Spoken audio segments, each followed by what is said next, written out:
आइए आज की कहानी की बात करते हैं। भगवान कृष्ण की जन्मभूमि है मथुरा, हर कोई जानता है। लेकिन मथुरा के पास एक और इलाका है जिसे डीग कहते हैं। तो मैंने तो नाम नहीं सुना था ऑनेस्टली सही। तो मेरे मन में ये जिज्ञासा थी, जानने की इच्छा थी कि ये डीग है कहाँ पर। तो फिर मैंने थोड़ा रिसर्च किया, इधर-उधर ढूँढा, तो पता चला कि मथुरा के पास डीग नाम की एक जगह है, बल्कि अब तो शायद वो ज़िला भी है। तो इसी डीग ज़िले में एक गाँव है जिसका नाम है बरौली चौथ। इस बरौली चौथ गांव में रहने वाला 14 साल का एक लड़का जिसका नाम है यश, यश सिंह। 14 साल छोटी उम्र होती है, बच्चा ही कहूंगा मैं इसे।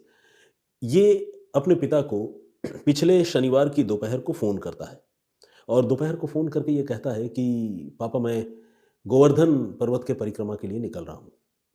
उसके पिता, जिनका नाम दीवान सिंह है, वो कहते हैं ठीक है बेटा, ध्यान से जाना और वक्त पे चले आना। Diwan Singh basically public transport चलाते हैं, ड्राइवर हैं। तो फिर अपने पिता से बात करने के बाद वो बच्चा 14 साल का यश अपने घर से निकल जाता है। रात को जब दीवान घर लौट कर आते हैं तो ये देखते हैं कि बेटा यश अभी तक लौटा नहीं है। जब उसकी माँ को फ़ोन करते हैं तो पता चलता है कि माँ भी घर में नहीं है, वो अपने पीहर गई हुई है। माँ का नाम है रमा देवी। तो उसका पिता घर में अकेला ही रहता है और ये सोचता है कि शायद गोवर्धन परिक्रमा में देर हो रही है, इसलिए वो लौट कर नहीं आया। बहुत मुमकिन है कल तक वो आ जाए। वो सुबह तक इंतज़ार करने का फैसला करते हैं, सो जाते हैं। मुझे हालांकि इस बात पर बड़ी हैरानी है कि कोई पिता जिसका 14 साल का बच्चा घर से बाहर हो और वो अकेले गोवर्धन पर्वत की परिक्रमा करने जा रहा हूँ ऐसा बोलकर निकलता हो और वो लौट कर नहीं आए और वो पिता अपने घर में सोता रहे, ऐसा कैसे हो सकता है? मतलब अगर ऐसा है, अगर ये कहानी सही है तो उसके पिता को बहुत बेचैन होना चाहिए था, परेशान होना चाहिए था। लेकिन यहाँ ऐसा कुछ भी नहीं है। खैर, दीवान सिंह जो ड्राइवर हैं, वो सो जाते हैं और सुबह उठते हैं। सुबह उठने के बाद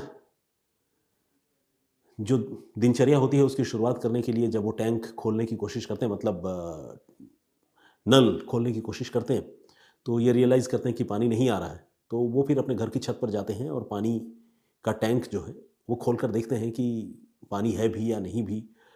लेकिन जैसे ही वो पानी का टैंक खोलते हैं, अंदर जो मंज़र दिखाई देता है उससे उनकी हालत जो है बिल्कुल बेहोश हो जाने वाली होती है। उनके कदम ठिठक जाते हैं, वो बहुत बुरी तरह से डर जाते हैं। अंदर किसी की लाश पड़ी है। हिम्मत जुटाकर वो गौर से देखते हैं, लाश किसी और की नहीं बल्कि उन्हीं के अपने बेटे 14 साल के लड़के यश की है। ऐसा कैसे हो सकता है? जो यश ये बताकर जाता है कि मैं गोवर्धन परिक्रमा करने जा रहा हूँ, उसकी लाश जो है घर में पानी के टैंक से कैसे बरामद हो सकती है? और वो भी ऐसा पानी का टैंक जो बाहर से जिसमें ताला लगा हुआ हो, लॉक्ड हो। तो ये तो बड़ा अजीब-सा मामला है। खैर, दीवान सिंह जो है, वो फ़ौरन आस-पास के लोगों को इस घटना के बारे में बताते हैं। लोग दौड़े चले आते हैं और किसी तरह से पड़ोसियों की मदद से वो अपने बच्चे की लाश को टैंक से बाहर निकालते हैं। खबर पुलिस को दी जाती है, चूँकि संदिग्ध मौत का मामला है, एक्सीडेंट भी हो सकता है और सुसाइड भी हो सकता है, लेकिन छोटा बच्चा है, उस एंगल पर तो नहीं जा रहे हैं और मर्डर भी हो सकता है, ये तो होता ही है। तो पुलिस इन सारे एंगल पर जाँच कर रही है। हालाँकि आप ये सोच सकते हैं कि एक्सीडेंट कैसे हो सकता है, क्योंकि अगर बच्चा पानी के टैंक के अंदर है और बाहर से किसी ने ताला लगाया है, तो ये तो सीधा-सीधा मर्डर का मामला है, एक्सीडेंट तो नहीं हो सकता। लेकिन इसके पीछे एक काउंटर लॉजिक है, वो ये है कि मान लीजिए बच्चा एक्सीडेंटली डूब गया, घर में किसी को पता नहीं चला। बाद में घरवालों ने नोटिस किया कि अरे टैंक का ताला खुला हुआ, उन्होंने ताला लगा दिया, ऐसा हो सकता है। तो एक्सीडेंट भी हो सकता है और कोई मिसहैपनिंग या सैबोटेज जिसे कहते हैं मर्डर वाली बात, वो भी हो सकता है। तो खैर, पुलिस उस बॉडी को रिकवर करती है और रिकवर करने के बाद उसे पोस्टमार्टम के लिए भिजवा देती है। इसी के साथ पुलिस इस मामले की जांच करने लगती है और पुलिस ये मानकर चलती है कि ये मामला जो है कम से कम एक्सीडेंट का नहीं बल्कि मर्डर का है और मर्डर में भी शायद घर का ही कोई इन्वॉल्व है, क्योंकि घर के अंदर पानी के टैंक में अगर बच्चे की लाश मिलती है तो बाहर से कोई आदमी आकर इस घटना को अंजाम देकर चला जाए, इस तरह की संभावना नहीं के बराबर है, बहुत कम है। और वो भी एक ऐसे रिहायशी इलाके में जहाँ आसपास बहुत क्लोज विसिनिटी में बहुत सारे मकान बने हुए हैं। तो पुलिस इस मामले को मर्डर का केस मानकर ही चलती है और इसी एंगल से पुलिस इस मामले की तफ्तीश आगे बढ़ाने का फैसला करती है। इसी बीच उस बच्चे की पोस्टमार्टम रिपोर्ट सामने आती है और पोस्टमार्टम रिपोर्ट ये बात कंफर्म कर देती है कि बच्चे की मौत एक्सीडेंट से नहीं हुई, बल्कि उसकी मौत उसे पानी में डुबोए जाने की वजह से हुई है। असल में जब किसी आदमी के साथ कोई ज्यादती होती है मृत्यु पूर्व, तो उसके निशान जो है उस डेड बॉडी पर छूट जाते हैं। अगर मान लीजिए किसी आदमी की सांस रोककर उसकी हत्या की जाए तो उसके बॉडी पे उसके निशान मिलते हैं। अगर किसी के हाथ जो है अगर ज़ोर से पकड़ लिए जाएँ और उसके बाद उसके साथ कोई अत्याचार हो, तो हाथों को पकड़े जाने का जो निशान होता है, वो स्किन के अंदर जब डॉक्टर उसको एग्ज़ामिन करते हैं तो उसमें ब्लड क्लॉट या इस तरह के मार्क्स नज़र आते हैं जिससे पता चलता है कि इस इंसान के साथ कोई ज़्यादती हुई है। तो इस बच्चे का जब पोस्टमार्टम हुआ तो ये क्लियर हुआ कि बच्चा जो है खुद से डूबा नहीं था, बल्कि उसे उस टैंक में डुबोकर मारा गया, यानी ये मामला कत्ल का है। और जैसा कि मैंने आपको बताया, पुलिस को पहले से ही ये शक था कि इस मामले में परिवार के नज़दीकी लोगों का हाथ हो सकता है। पुलिस अब यश के मम्मी-पापा के बारे में और उनके पूरे परिवार के बारे में ज़्यादा से ज़्यादा जानकारी जुटाने की शुरुआत करती है। पता चलता है कि यश के पापा ने ये दूसरी शादी की है। उनका उनकी जो पहली बीवी है, उसका निधन हो चुका है, वो इस दुनिया में नहीं है, यानी यश की माँ इस दुनिया में नहीं है। 2016 में यश की माँ की मौत हो गई थी। इसके बाद यश के पापा दीवान सिंह जो है वो कई सालों तक अकेले रहे, लेकिन फिर बाद में रमा नाम की एक महिला से दीवान सिंह की मुलाकात हुई और दीवान सिंह को ये पता चला कि रमा का अपने पति से तलाक हो चुका है और वो भी अकेली है। यश को लगा, माफ़ कीजिएगा, दीवान सिंह को लगा कि वो रमा देवी से शादी कर सकता है। उसने रमा से शादी का प्रस्ताव भी दिया और जब शादी का प्रस्ताव दिया तो रमा ने शादी के लिए हामी भर दी, लेकिन 2 शर्तें रखी। बड़ी अजीब-सी शर्त है, आप भी सुनिए, आपको भी हैरानी होगी। एक तो उसने शर्त ये रखी कि मैं अपने साथ मोबाइल फ़ोन रखूँगी। अब आप पूछेंगे ये कौन-सी शर्त है? आज की तारीख में तो हर आदमी के पास ऐसा होता है। लेकिन बहुत सारा सोशियो इकोनॉमिक बैकग्राउंड या परिवारों की स्थिति ऐसी होती है, जिसमें हर कोई हर कुछ अफ़ोर्ड नहीं कर सकता और ख़ासकर स्मार्टफ़ोन अफ़ोर्ड नहीं कर सकता, या कई बार करता भी है तो परिवार में चूँकि जेंडर बायस वाली चीज़ें भी होती हैं, तो लड़कियों को, महिलाओं को इतना ईज़िली फ़ोन ऑपरेट करने नहीं दिया जाता। तो इस तरह की बहुत सारी चीज़ें होती हैं। तो ख़ैर, यहाँ रमा देवी ने अपने होने वाले पति दीवान सिंह से कहा कि वो अपने पास मोबाइल फ़ोन रखेगी और वो ऐतराज़ नहीं करेंगे। दीवान सिंह चूँकि रमा से शादी करना चाहते थे, मुझे लगता है शायद प्यार ही करता होगा, तो हामी भर ली और कहा कि हाँ, हाँ, मोबाइल फ़ोन रखना, कोई दिक्कत नहीं है। दूसरी जो शर्त थी वो ये कि मेरी जो बेटी है, रमा की पहले भी शादी हो चुकी थी, तलाक हो चुका है, मैंने आपको कहा। उस शादी से रमा को एक बेटी है, तो रमा ने ये कहा कि मैं आपसे शादी तो कर लूँगी, घर बसाऊँगी, लेकिन मैं अपनी बेटी से बीच-बीच में मिलने जाया करूँगी और आप मुझे रोकेंगे नहीं। तो दीवान सिंह ने इसके लिए भी हामी भर दी, क्योंकि ये भी सच उसकी ज़िंदगी का दीवान सिंह को पता था। तो इन दोनों शर्तों के बाद रमा और दीवान की शादी हो गई थी और उनका जो बेटा है दीवान सिंह का, यश, पहली पत्नी से, वो भी दीवान सिंह के साथ, अपने पापा के साथ रहा करता था, लेकिन घर में अब सौतेली माँ आ गई थी। और जो किस्से कहानियों में होता है, इस मामले में भी वैसा ही था। सौतेली माँ रमा से यश के रिलेशन बहुत अच्छे नहीं थे, उस छोटे बच्चे के रिलेशन बहुत अच्छे नहीं थे। रमा देवी जो है उसे बिल्कुल उससे सौतेला व्यवहार ही करती थी और इसके बारे में परिवार के दूसरे लोगों को भी जानकारी थी, जो भी नाते रिश्तेदार हैं। यही वजह है कि जब यश की मौत हुई और पुलिस ने इस मामले की जांच शुरू की, पुलिस ये पता लगा रही थी कि क्या घर का कोई आदमी इसमें शामिल है या नहीं है, तब तक यश के जो मामा हैं, वो भी पास के ही एक गाँव में रहते हैं, वो पुलिस के पास पहुँचते हैं और संतोष सिंह नाम के उस शख्स ने, यश के मामा ने, बाकायदा थाने में ये रिटन कंप्लेंट दिया, ये एफआईआर दर्ज कराई कि यश की मौत में उसकी सौतेली माँ और उसके पिता का हाथ है। इन दोनों को गिरफ्तार किया जाना चाहिए और इनसे सख्ती से पूछताछ कर कार्रवाई की जानी चाहिए। तो कहने का मतलब ये कि पुलिस तो ये केस जो है मर्डर का मानकर चली रही थी। परिवार के लोग, नाते रिश्तेदार भी इसको मर्डर बता रहे थे और मर्डर के कल्प्रिट कौन हो सकते हैं, उसके भी नाम घर वाले पुलिस को बता रहे थे। तो पुलिस के पास अब यश के पिता दीवान सिंह और यश की माँ रमा सिंह या रमा देवी, जो भी कहें, उस पर शक करने की बहुत पुख्ता वजह थी।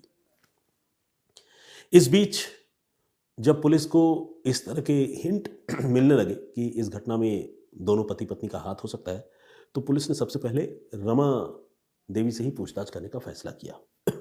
उन्होंने रमा को बुलाया और यश के बारे में पूछना शुरू किया। शुरू में रमा ने अपनी तरफ से बहुत सारी इधर-उधर की कहानियाँ सुनाई, लेकिन आखिरकार पुलिस के सवालों के सामने उसको घुटने टेकने पड़े। वो फँस गई और उसने ये मान लिया कि उसी ने 14 साल के सौतेले बेटे यश की हत्या की है। और हत्या के पीछे उसने जो कहानी सुनाई, वो बड़ी अजीब थी। पहले तो मोटिव के बारे में बताता हूँ कि हत्या क्यों की है। सौतेला बेटा था, नापसंद तो करती थी, चलिए ये बात अपनी जगह है।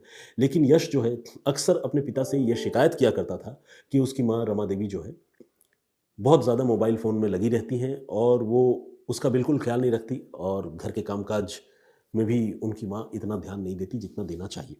हालाँकि एक छोटे बेटे के तौर पर इस तरह की बात कहना उसके पिता को, ये जो है बहुत कन्विंसिंग नहीं लगता है, 14 साल के बेटे के तौर पर। लेकिन हो सकता है कि वो बेटा अपनी शिकायतों को लेकर तो रमा देवी के बारे में अपने पिता से कह ही सकता है। वो कह सकता है कि माँ ने आज खाना नहीं दिया, रोटी नहीं दी, तो इस तरह की बातें कहता होगा। तो खैर, जब शिकायत होती थी, तो दीवान सिंह रमा देवी पर नाराज़ भी होते थे और दोनों में झगड़ा होता था। इस झगड़े का परिणाम ये होता था कि फाइनली यश की पिटाई होती थी। यश को कभी उसके माँ से भी पिटाई मिलती थी और कभी उसके पिता दीवान सिंह से भी पिटाई मिलती थी। तो धीरे-धीरे रिश्ते ख़राब होते गए और यश का और उसकी सौतेली माँ रमा देवी का रिश्ता इतना ख़राब हो गया कि अक्सर घर में लड़ाइयाँ होती रहती थी और यश को लेकर पति-पत्नी के बीच में भी लड़ाई होती रहती थी। तो ये कत्ल का मोटिव था और रमा देवी अक्सर अपने पति से ये कहा करती थी कि वो यश को मार डालेगी, इस तरह से चल नहीं पाएगा, जिस तरह से घर अभी चल रहा है। तो ऊब कर एक दिन दीवान सिंह ने अपनी पत्नी रमा से ये कहा कि ठीक है, अगर तुम्हें मारना है तो मार डालो, जो करना है करो और उसके बाद जो कुछ होगा वो मैं संभाल लूँगा। कहने का मतलब ये कि डायरेक्टली इनडायरेक्टली दीवान सिंह ने भी अपने बेटे की हत्या के लिए अपनी दूसरी बीवी को इशारा कर दिया, संकेत दे दिया और अब अपने पति से संकेत मिल जाने के बाद रमा का हौसला 7वें आसमान पर था और उसने तय किया कि अब वो 14 साल के अपने सौतेले बेटे की हत्या करके ही दम लेगी।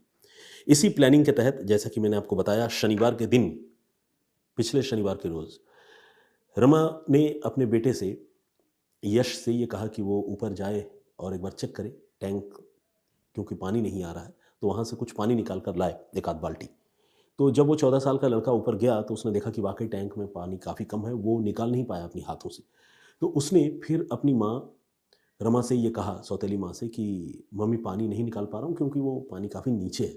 इस पर रमा भी ऊपर पहुँची और ऊपर पहुँचकर उसने यश को झांसे में लिया और कहा कि ठीक है, तुम थोड़ा नीचे उतर कर बाल्टी से पानी निकालने की कोशिश करो और मैं पैरों से तुम्हें पकड़ कर रखती हूँ, तुम्हारे दोनों पाँव को मैं होल्ड करती हूँ कसकर।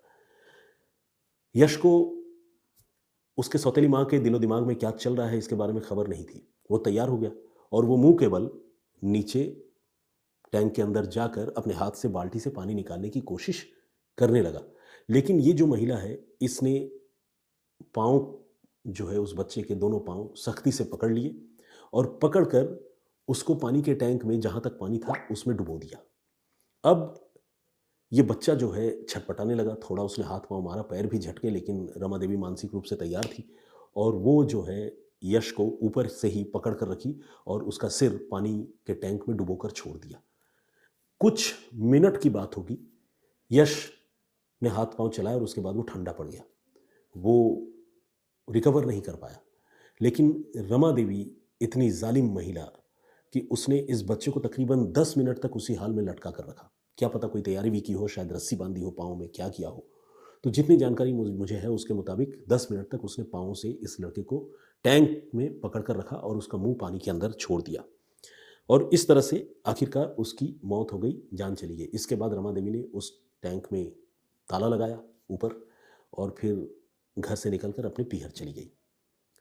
दीवान सिंह को वो पहले ही बता चुकी थी कि मैं मारूंगी और शायद मारने के बाद भी बता दिया हो। इसी प्लानिंग के तहत दीवान सिंह रात को घर लौटा और वो निश्चिंत होकर सो गया। सुबह उसने लाश देखने का ड्रामा किया, पड़ोसियों को बुलाया, पुलिस को बुलाया, लेकिन देर सवेर ये बात साफ हो गई कि ये जो बच्चा है यश, ये कोई गोवर्धन परिक्रमा करने गया नहीं था और न ही उसने इस तरह की कोई बात अपने पिता से कही थी। उसके पिता ने सिर्फ झूठी कहानी बनाई थी पुलिस को और दुनिया वालों को गुमराह करने के लिए, ताकि वो ये बता सके कि उसे तो पता नहीं था कि उसका बेटा कहाँ है, वो तो बाहर गया था, टैंक में कैसे आ गया, कैसे डूब गया, उसे इसकी कोई खबर नहीं है। तो वो, जिसे कहते हैं, अपने आप को इनोसेंट यानी बेगुनाह दिखाने की पूरी तैयारी कर चुका था। लेकिन उसने जो झूठी कहानी बनाई थी, वो कहानी अलग अलग संकेतों की सूरत में सामने आई और जब पुलिस ने उन संकेतों को खंगाला तो सबूत के तौर पर यह पता चल गया कि उसी की बीवी यानी बच्चे की सौतेली माँ ने उस लड़के की हत्या की थी और इस हत्या में खुद दीवान सिंह भी इनडायरेक्टली शामिल था। और इसका खुलासा किसी और ने नहीं बल्कि खुद पूछताछ में रमा देवी ने किया, जिसने कहा कि मेरे पति ने ये कहा था कि ठीक है, अगर तुम्हें मारना है तो यश को मार दो, उसके बाद जो होगा देखा जाएगा, मैं तुम्हारे साथ हूँ। तो ये थी पूरी कहानी, जिसमें एक सगे बाप और एक सौतेली माँ ने मिलकर 14 साल के एक बच्चे की सिर्फ इसलिए हत्या कर दी क्योंकि घर में क्लेश होता था और 14 साल का बच्चा अपनी माँ से माँ की शिकायत करता था और उसकी सौतेली माँ अपने बेटे की शिकायत करती थी। तो इस मामूली रूटीन से पारिवारिक मसले को बहुत आसानी से सुलझाया जा सकता था। लेकिन इस दुनिया में ऐसे दरिंदे सिरफिरे लोग हैं जो इस तरह के मसलों को सुलझाने की जगह किसी की जान लेना जो है वो सही समझते हैं। तो ये कहानी कुछ ऐसी ही थी। मुझे लगा आप लोगों से ये कहानी मुझे शेयर करनी चाहिए। आप लोग क्या सोचते हैं इस घटनाक्रम को लेकर? आपकी राय क्या है? प्लीज़ कमेंट करके ज़रूर बताइएगा।